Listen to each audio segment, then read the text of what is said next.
संघ लोक सेवा आयोग का मर्म समझने का प्रयास करते हैं।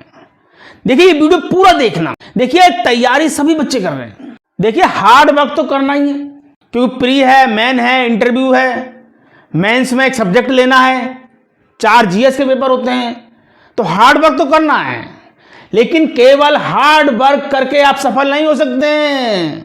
लगभग 5 लाख युवा दिल्ली, इलाहाबाद, पटना हर जगह तैयारी कर रहे हैं, गंभीर होकर, सीरियस होकर, और लगभग 18 से 20 घंटे पढ़ रहे हैं, कठिन परिश्रम कर रहे हैं।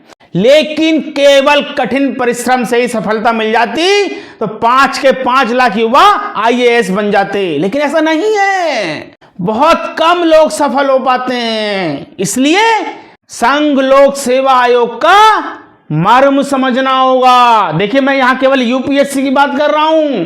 यूपीएससी हार्ड वर्क के साथ साथ एक मर्म है उसको आपको समझना होगा, तभी आप इस परीक्षा में सफल हो पाएंगे, अन्यथा असफलता हाथ लगेगी। मेरे कहने का मतलब यह है कि हार्ड वर्क तो जरूरी है, लेकिन वो हार्ड वर्क एक सही दिशा में होना चाहिए, सही डायरेक्शन में होना चाहिए। अगर वो हार्ड वर्क सही दिशा में नहीं है तो आप गलत दिशा में तैयारी कर रहे हैं, तो आप कितना भी पढ़ लीजिए, 18 से 20 घंटे पढ़ लीजिए, आप सफल नहीं हो पाएंगे। मुझे बड़ा अफसोस होता है, बहुत से लड़के तैयारी करते हैं, बहुत मेहनत करते हैं, 18 से 20 घंटे पढ़ते हैं, घर से बाहर रह के पढ़ते हैं, दिल्ली रहते हैं, इलाहाबाद रहते हैं, पटना रहते हैं, अपने घर से दूर जाते हैं, अपने गाँव से दूर जाते हैं और तैयारी करते हैं। तैयारी में कोई कमी नहीं है, हार्ड वर्क में कोई कमी नहीं है, और असफल हो जाते हैं। और इस कारण से कई युवा आत्महत्या तक कर लेते हैं। मैं इसके सख्त खिलाफ हूं। आप हार्ड वर्क कर रहे हैं, आप मेरे चैनल से जुड़िए। एक सही दिशा होनी चाहिए, तो कौन रोक सकता है? आईएएस बनने से कौन रोक पाएगा? जब आप तैयारी कर रहे हैं और सही दिशा में कर रहे हैं तो सफल होने से रोकने वाला कोई नहीं है इस संसार में। इसीलिए मैंने ये वीडियो बनाया है कि हम संघ लोक सेवा आयोग के मर्म को समझने का प्रयास करते हैं। आखिर वो चाहता क्या है, उसकी डिमांड क्या है, वो अभ्यर्थी में क्या ढूंढ रहा है। यदि हम उसके मर्म को समझ जाते हैं तो अपनी तैयारी को केवल दिशा देनी है। आप उसके मर्म को यदि समझ जाते हैं तो उसके अकॉर्डिंग आप अपनी तैयारी कीजिए, उसके अकॉर्डिंग आंसर लिखिए और आप निश्चित तौर पर सफल हो जाएंगे। देखिए इस वीडियो का उद्देश्य जान लीजिए। एक क्रिकेट का एग्जाम्पल लेते हैं। बैट्समैन जब 6 मारता है तो 6 मारने के लिए ताकत की जरूरत नहीं है, टाइमिंग की जरूरत है। बॉल और बैट्स के बीच जो टाइमिंग होती है, वो टाइमिंग यदि परफेक्ट है तो 6 लगेगा, उसमें ताकत की जरूरत नहीं है। संघ लोक सेवा आयोग की सिविल सेवा परीक्षा भी वही टाइमिंग मांगती है। उस टाइमिंग के अनुसार आपको 6 मारना है, उसके अनुसार तैयारी करनी है। केवल ताकत नहीं लगानी है, हार्ड वर्क नहीं लगाना है, टाइमिंग लगानी है। तो आपको उस दिशा का ज्ञान होना चाहिए, किस दिशा में तैयारी कर रहे हैं।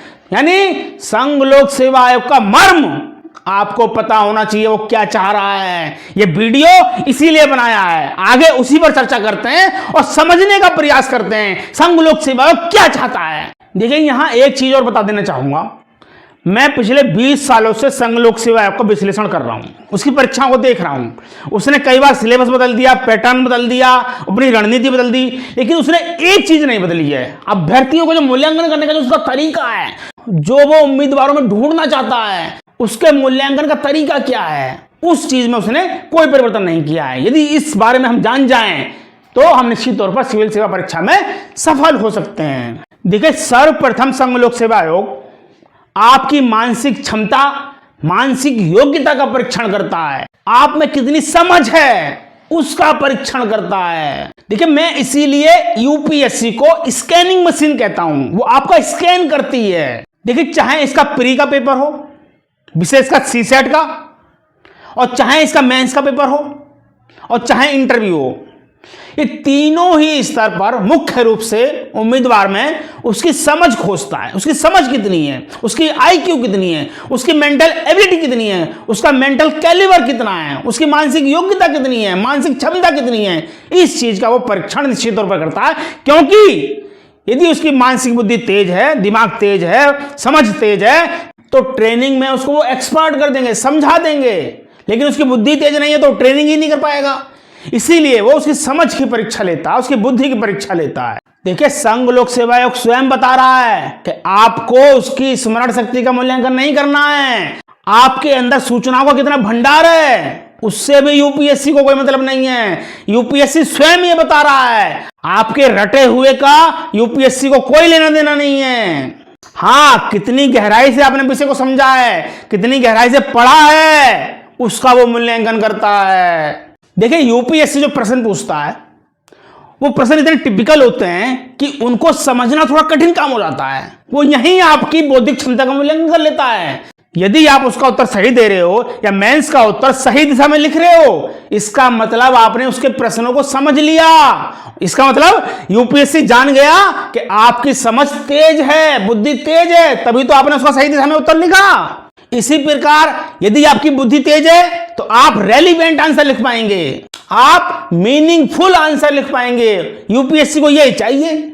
मानसिक क्षमता के साथ साथ संघ लोक सेवा आयोग एक महत्वपूर्ण चीज और है जिसका मूल्यांकन करता है, वो है कि आप सिविल सेवा के लिए उपयुक्त हैं या नहीं हैं। जैसे आप में लीडरशिप की योग्यता है या नहीं है, या संतुलित निर्णय की योग्यता है या नहीं है। इसको एग्जाम्पल से समझते हैं। देखिए, संतुलित निर्णय की बात कर रहा है, संतुलित निर्णय की परख वो आप में करता है। संतुलित निर्णय का मतलब क्या है?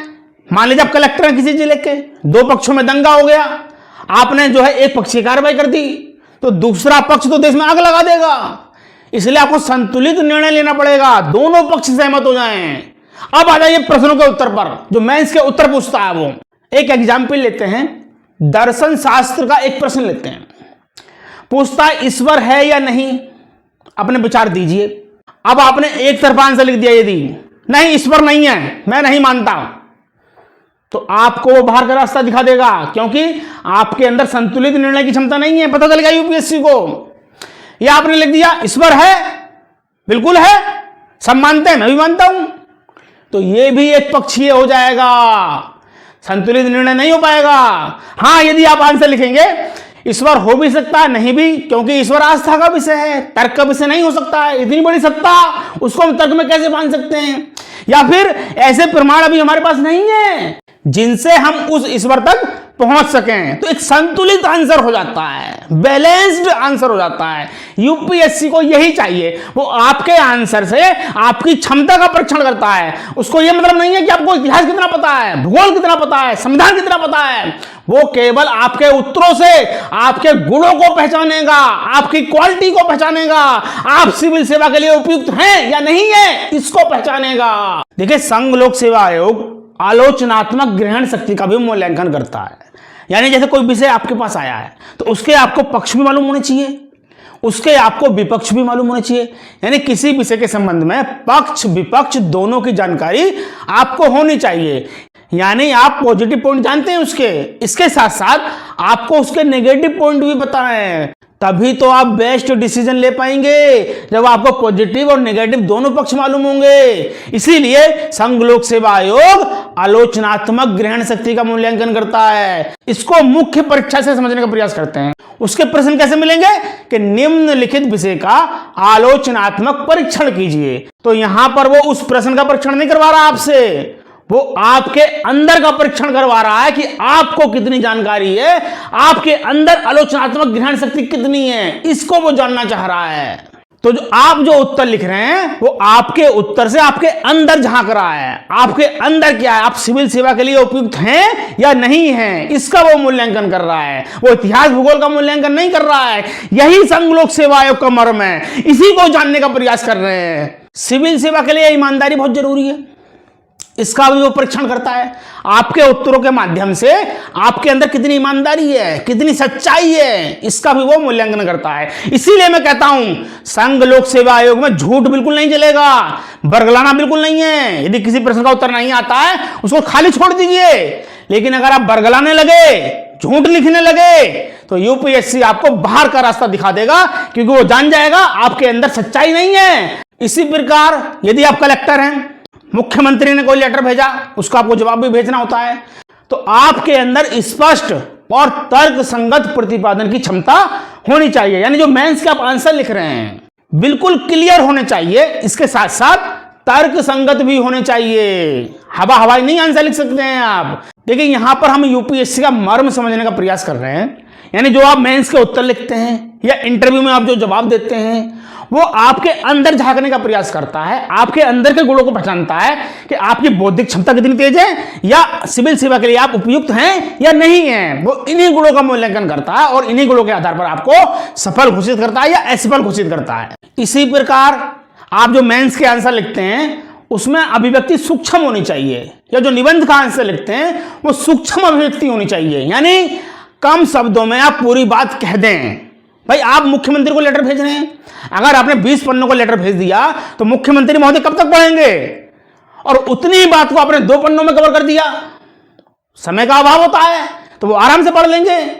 यूपीएससी इसी का मूल्यांकन करता है, सूक्ष्म अभिव्यक्ति को अधिक महत्व देता है। तो आप जो आंसर लिखेंगे, मेंस का जो आंसर लिखेंगे, उसमें अभिव्यक्ति सूक्ष्म होनी चाहिए, यानी कम शब्दों में आप पूरी बात कह सकें। दोस्तों संघ लोक सेवा आयोग का मर्म समझने का हमने प्रयास किया है, क्योंकि हार्ड वर्क कितना भी कर लें, यदि हमको उसका मर्म नहीं मालूम होगा कि यूपीएससी क्या चाहता है, तो हम उसकी सही दिशा नहीं पहचान पाएंगे, सही आंसर नहीं लिख पाएंगे, मेहनत चाहे हम कितनी भी कर लें। इसलिए उसका मर्म समझना जरूरी होता है। इस वीडियो के माध्यम से कुछ हमने उसका मर्म समझने का प्रयास किया है, लेकिन 100% नहीं समझ पाए अभी। आने वाली वीडियो में भी हम इसके मर्म को समझने का प्रयास करेंगे, धीरे धीरे इसको समझने का प्रयास करेंगे। आप मेरे चैनल से जुड़े रहिए, सब्सक्राइब कीजिए, बेल आइकन को दबाइए और ऑल पर क्लिक कीजिए।